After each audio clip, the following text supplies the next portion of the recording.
All right, happy Tuesday, everybody. This is Rob Mazak.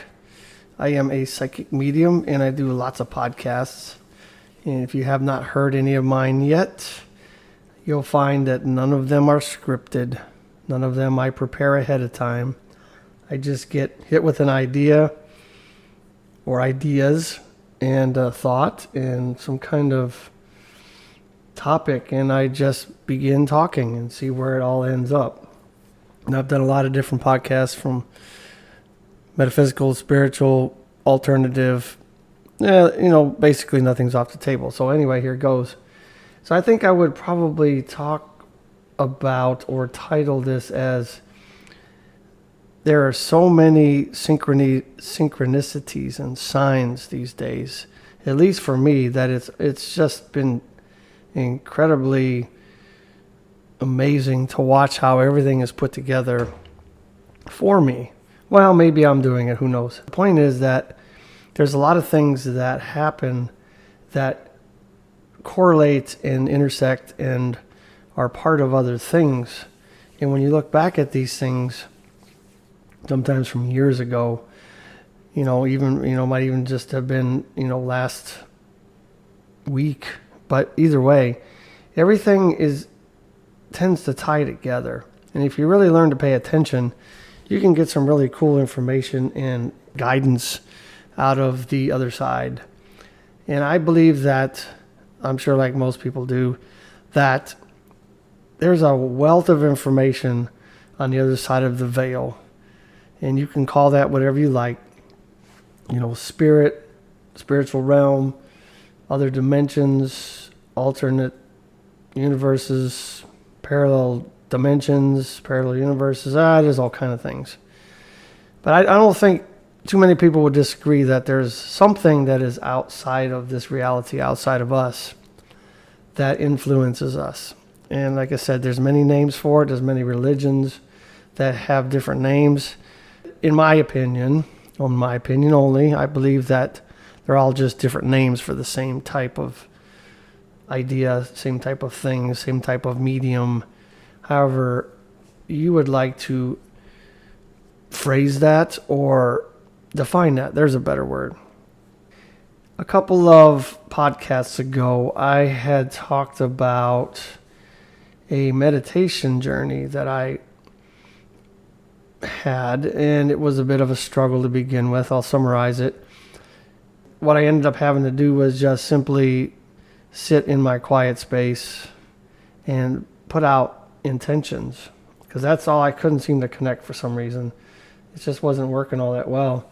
And I was putting out intentions that were, in my opinion, not so worldly. I was looking for knowledge and wisdom and, things like that. And, nothing like monetary or physical or anything like that.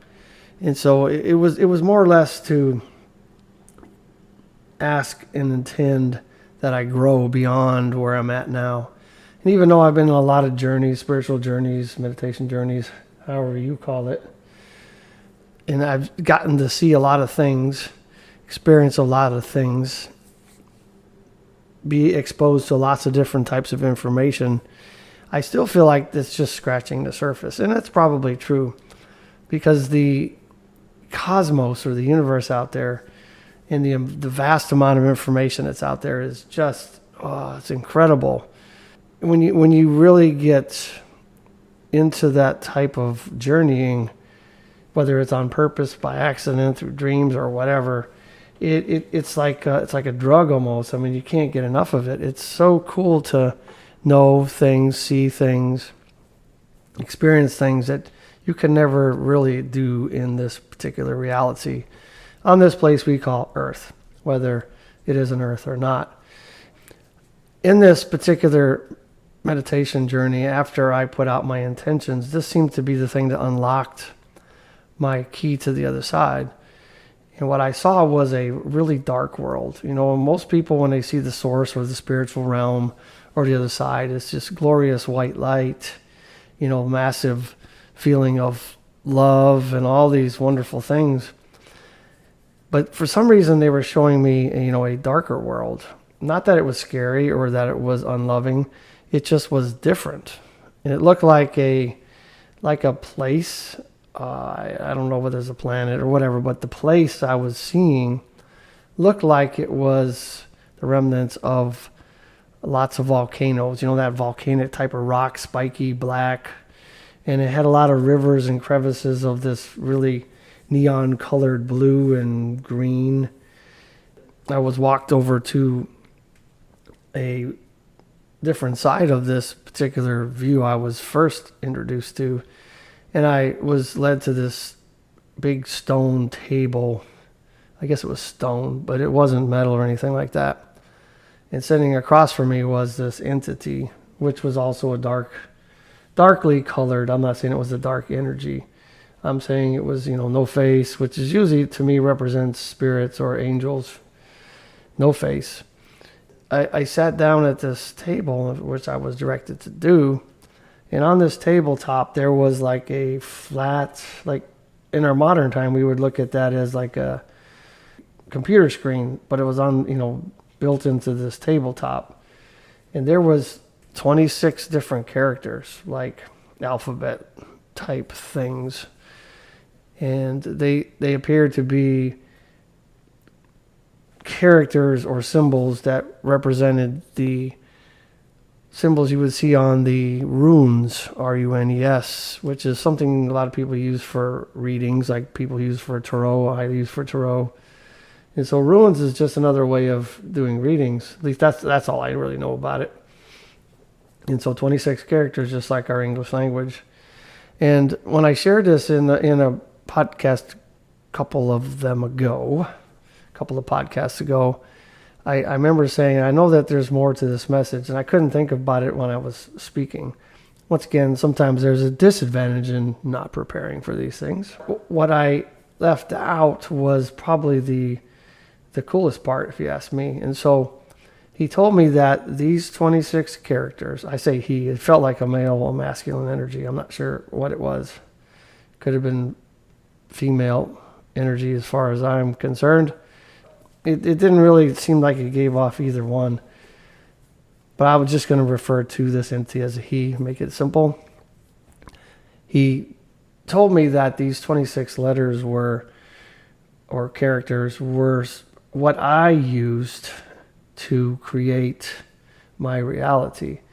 In that entity's words, he says, I dare say that you created the reality that you now live in, that you are the creator. Now, so let's just pause for a second. So when I'm talking about these things, I am not trying to convince anybody that this is the truth. I don't even know if it's the truth, because what I find in dreams and journeys and messages from beyond, that sometimes they are there as symbology for us to figure out what they mean. Even Jesus, for example, talked in parables. He wanted people to take the time to figure out what he was talking about. And so in a lot of ways, that's what happens in these things. So could this be literal? I guess it could. There's a lot of connections to this that I'll talk about shortly. When I did my research on these particular symbols and I looked at some of these things, it brought me back to the history of the times when I've seen, here's one connection, where I'd seen a life as Chinese royalty, back in the 1400s. I'm sorry, the 1200s. It wasn't a huge amount of detail there, but it was enough to spike my interest because I've seen this particular past life many times, and there's many people that are still playing that role from then in this life, which is kind of cool. So I think in that respect, it brought me back to re-looking at that and remembering why I am back this time with the same characters. But that's another subject. So these letters are really cool because it was like a touchscreen. So, he said that, this entity said that we could, I could simply change my reality by changing the arrangements of letters. As you know, the English language with 26 characters, we can develop novels and novels and novels and writings and just an enormous amount of verbiage just from 26 characters, by the way we arrange it, by the way we say it. And even now I'm using those 26 characters to speak to you not in writing, but I'm using the same thing. So 26 letters seems very limited, yet look at how much it can create. I guess that message initially talked to me about, or spoke to me about, the fact that we really do create our reality, that we are creating as we go, that there's nothing that's predetermined. And I'm sure there are some things that we are supposed to do in each life that we live. And how fast we get there, or if we get there, is really up to us, because we don't come in here with the knowledge of where we're going. But the other connection that came out of this particular thing was the entity itself. And I didn't think much about it because I've seen a lot of entities with no faces. First time I met my spirit guide, my angel, who I call Angel, no face, right? I've seen that when I had visions of a family member long ago. Before I met them in a vision, and they were surrounded by angels with no faces. It was kind of cool. Sorry, rambling a little bit. However, one night I was just kind of winding down and scrolling through TikTok, and if you can get on any social media, if you can get on the right algorithm, you can really see some cool things. And so I happened to be on this really cool, algorithm of metaphysical and spiritual and those type of things. And this picture flashed up of this darkly clad entity with no face. And it just stopped me in my tracks. That is exactly the entity that I saw in this particular vision. I quickly found who posted that, and I inquired about who this entity was. I said, I've met this entity the other night. And so we ended up having some conversations, and it turns out that this particular gal, I didn't have very much of a conversation with her, but enough to know that she had a near-death experience in her earlier life. And she said that coming back from the dead, as she calls it, that the awakening and the spiritual gifts were tenfold before she had died. And so, if you think about that, there's many times in our life, for example, when we look back and you see that we have grown individually as ourselves. It's just like this, all of a sudden, this spike of change and different gifts showing up and things just popping and hopping. And you wonder, have I actually had a near-death experience maybe while I was sleeping that I don't recall? Maybe while I was sleeping, I was being tuned up, or we were being tuned up. It can happen to anybody. Anyway, this entity it just blew my mind. And so now I have a new book that I'm going to read, and I haven't read it yet, but I'm really interested in near-death experiences. I've read other people's experiences. I've seen videos and things like that, but it's something about meeting somebody that's actually had it, that's not a complete stranger anymore. Seems to make it a little more concrete for me. So I will be reading that book shortly. But in this conversation with this entity, let's back up just a little bit, he had given me all kinds of information and things about who I am and why I'm here and what I'm doing. And once again, all the details are escaping me at this very second, which I'll probably remember and put in another podcast. But one of the things he told me was that I needed to continue reading a particular book that I started. And this book just kind of came from nowhere as far as how it became part of my life. I don't even remember it specifically, but it was very synchronistic as well.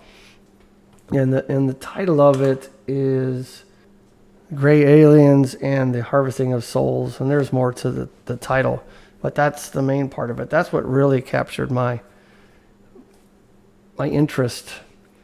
I've been kind of not struggling, but I've heard so much about all the different types of realities, around, an actual globe, a flat earth simulation, a lot of it makes sense. But either way you look at any of those, whatever belief you have, there is certainly some type of outside influence. And in this case, this book really talks about some things that were very synchronistic to my meeting with this entity too. Because in this book, I'm going to summarize, this guy's very detailed and I can never do it justice. You'll have to read it yourself. I can always put it in the details so you can look it up. I don't get anything out of it. It's just kind of cool. And one of the things that was very synchronistic about this is it talks about us actually coming from a place of pure energy. It is like the 0 point energy, which is also another very synchronistic topic or thing that is circled back around. Because when I first started to learn how to meditate, 10, 11, 12 years ago, I don't even remember, a long time.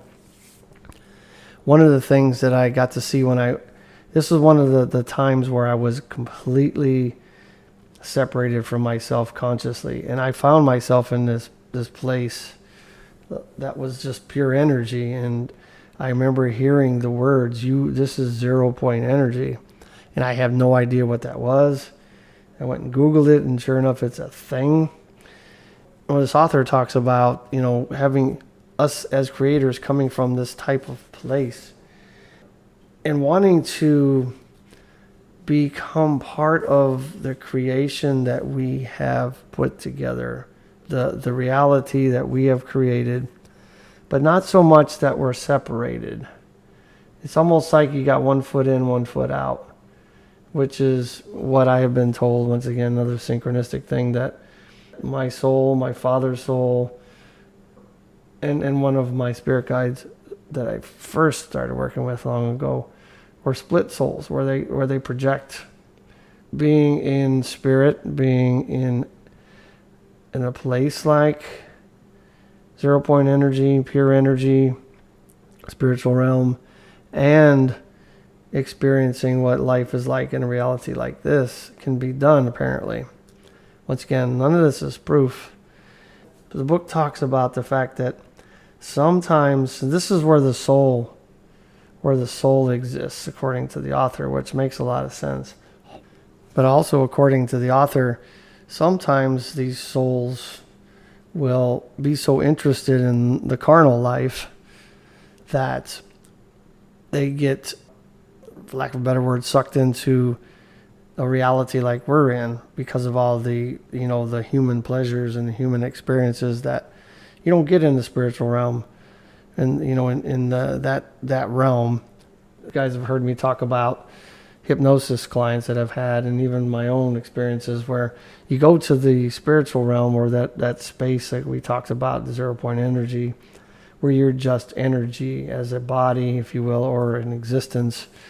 There's no human emotions. There's no program like we have here that runs those kind of things. This is very interesting to a lot of spirits, in my opinion. And so sometimes they get drawn in and they become very, what's the right word, stuck. And it's very difficult for them to get out. And this is where the stories like fallen angels in biblical writings and other writings throughout the religious spectrum talk about the fallen, those that have fallen from grace, or falling from heaven, or separating from God or the Creator, becoming very enamored with the experiences of humans, especially the lust part, right? That makes a lot of sense. And so once again, very much correlates to the things that I've been shown over the years, that I've been shown that I'm one of the fallen. And now, is that a reality or not? Or is it just simply help describe more of the way I am? Who knows, right? So once again, like I said, I'm not offering any truth to any of this stuff, right? But also in a vision, I guess it was a vision or meditative journey, I was shown, I did a podcast on this, where I was shown that I was one of the fallen named Samael, which is an angel, in my understanding, that did fall, yes, but also serves God at the same time. as I was reading this book, I mean, it literally talked about Samael in the area of the book about the fallen.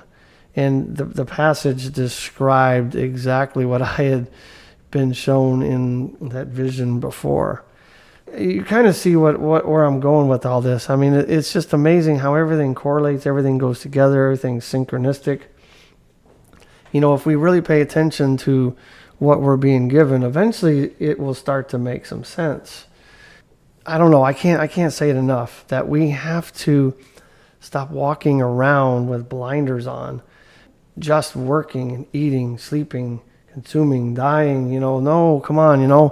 Yes, those are all fun. That's why we're here, of course. Yes, we all don't want to work till we're dead. I'm sure some people probably will, or would. However, I mean, I think there's a lot more experiences to have. I know there's a lot more experiences to have.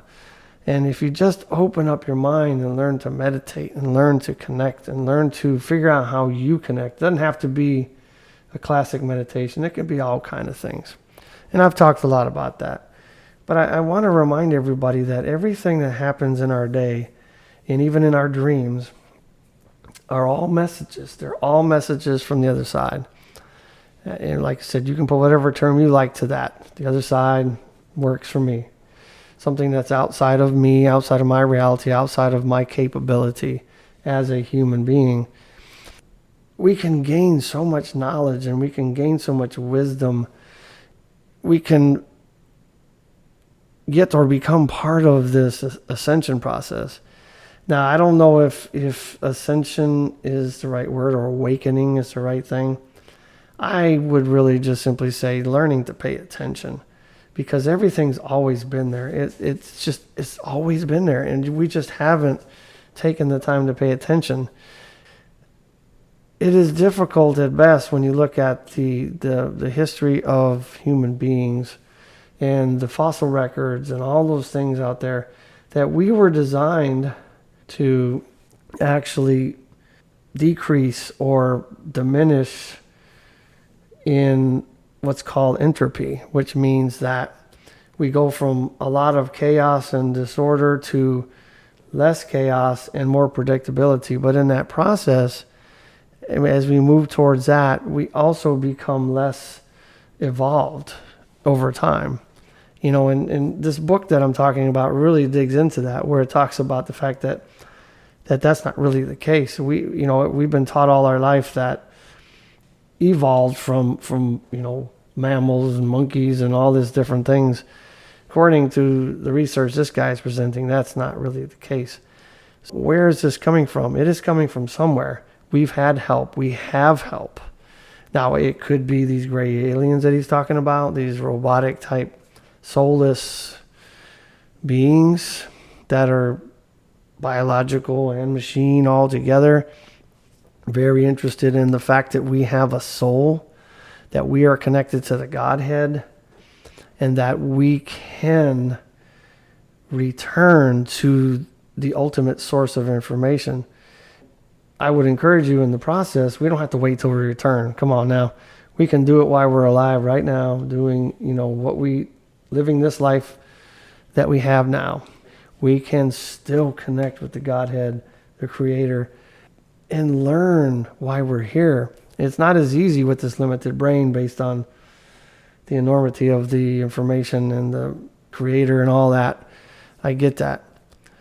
But we have to remember that us humans are very sought after because of the experiences we have, the things we get to do, the things we get to feel, all the things that we have in this life to experience.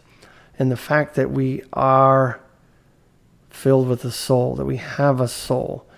There is a lot of entities out there across the universe, in my understanding, in my experience, in my research, not proof, of course, guys, but that don't have that same quality, that same link to the Creator. And so they are watching us. They are paying attention to us. They are very, very interested in us. And so I would not be surprised if some of these entities, these outside beings, in whatever form you would like to consider them to be, are very much involved with us to help us learn to evolve. And if they can help us learn to evolve and interbreed and do all these different things and connect with us some way, shape, or form, they too might someday be able to connect with the Godhead and have the same connection that we do. And I think that's what's going on. And like I said, this is something that I'm reading now, and reading a book is not proof, of course, unless, we actually get to experience it ourselves. But it really is enticing.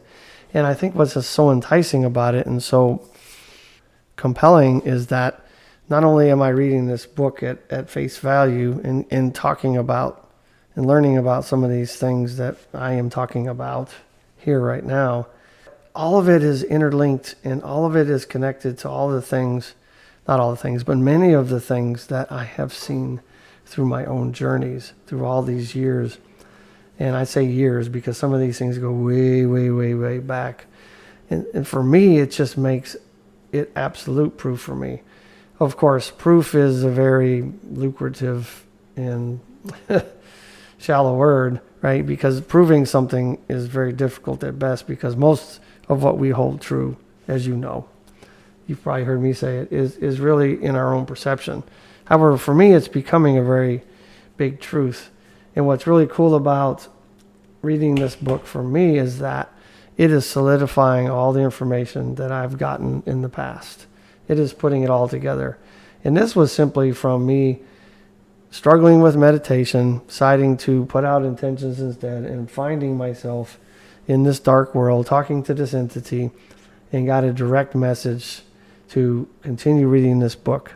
And here I am talking about it, learning, and solidifying all the beliefs and the journeys and experiences that I've had. So I am encouraging you guys to really take some time during your day. Really, really take some time during your day. You don't have to sit cross-legged on a mountaintop, smoke a pipe, and do none of that stuff. Cross your legs and om and all that. I mean, if that works for you, cool. It's not that way for everybody, right? It could be simply sitting on the toilet during your lunch break. It's the only quiet you have at work.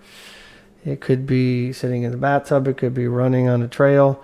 It could be a lot of things. But finding your way to connect and hear and see, taking that information and researching it, really figuring out what it is that it means for you, because at face value, it may mean a lot of different things. And you can go online. Trust me, the internet is packed full of people that have had lots of experiences, and you can go and see what resonates with you, and boom, now you have a message. And, getting a message from the beyond is just, at least for me, incredibly amazing. And if you are struggling, sometimes, it doesn't hurt to go and have your own readings or your own readers look at your messages, because sometimes a different view helps. I'm not saying that I have all the answers, because sometimes I get stuck, just like everybody else. And I'm looking at these messages and the things I've gotten, and I'm like, it's not making any sense. And sometimes you don't necessarily have to go and get somebody to look at it. Sometimes if you just write it down and hold on to it, it will make sense. I've had stuff that didn't make sense for years and years, and then boom, one day it did. But, it doesn't hurt to have somebody look at it and get some different ideas. The internet's full of it. The premise of this talk, as I'm going around in lots of circles, as I usually do, is that we must really pay attention to what is going on around us and quit walking around with those blinders on. Walking past the same house in the neighborhood for years, and then one day looking, going, when did that house get here? We all do it. I do it too. I've just learned to pay attention more often than most. Things get by me. We're all human, but that's okay. And then I would encourage you guys to write these things down, because sometimes our memories are not the best. And we think back at a journey we had long ago, and we're trying to remember it and piece it together, because all of a sudden something comes along that resonates with it and it might make sense. Does it correlate? I can go back now and I can read these things and go, oh yeah, that's right. That's exactly what happened. Keeping a record of it is not a bad idea. Well, honestly, I'm doing it now more in podcasts than I am in writing, but you get my point. I'm keeping a record of these things. Anyway, I would like to link up with you guys at some point. Go to my website if you like, look at my contact page, and find a way that suits you to contact me, reach out to me, email me, go on my little message thing on Wix. There's a lot of ways to connect. My website is lifebymazak.com, lifebymazak.com. Of course, there's a contact page. Reach out to me. Let's correlate. Let's collaborate. Let's share stories. Let's talk about these things, because we're here to learn. Let's all learn together. I look forward to hearing from you. You will hear from me for sure. Stay strong and live your life.